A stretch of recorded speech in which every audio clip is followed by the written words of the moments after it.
Christine Russell, Chorlton Park School. I've worked in education for most of my life, and I've worked in secondary schools and primary schools, and in my last school I was in a primary school, and of course when I retired I missed the children, and when I was looking for volunteering opportunities on Do It, the Intergen came up, and it seemed a nice thing to do because it gives me the pleasure of helping the children without all the paperwork that used to go with teaching.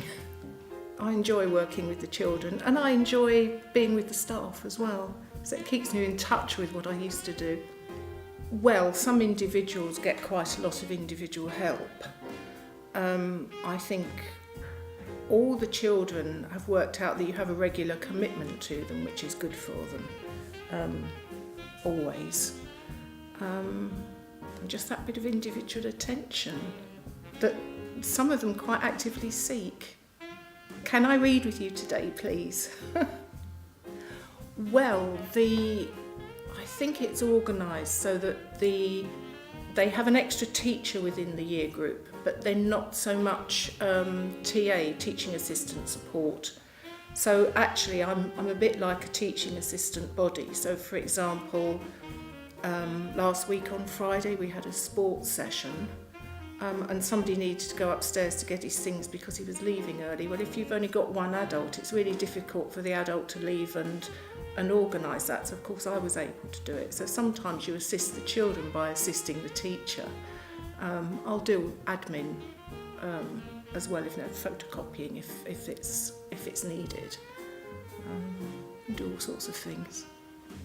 A child last academic year who I used to work with a lot, and he had a lovely nature, but most of the time he didn't get things, and he couldn't really retain very much from one lesson to another, but he was such a lovely child, and I felt in a way that as much as supporting him, I supported the teacher and the rest of the class, because otherwise it would have been very difficult for them.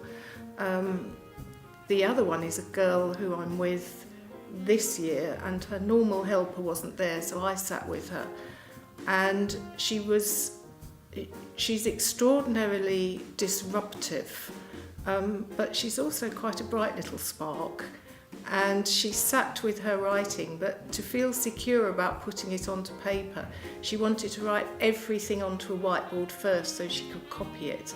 And I suggested that she was good enough to actually write this straight into her book and not to be afraid of it. And the persuasion went on for about half an hour, but in the end, she wrote her last couple of sentences without writing it on the whiteboard first. And I think that helped to give her the confidence to show her that she could achieve this herself. So that was really tremendously satisfying, because she would have done quite a lot of arguing with me if she'd been able to.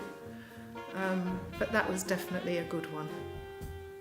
Patience, patience, and more patience.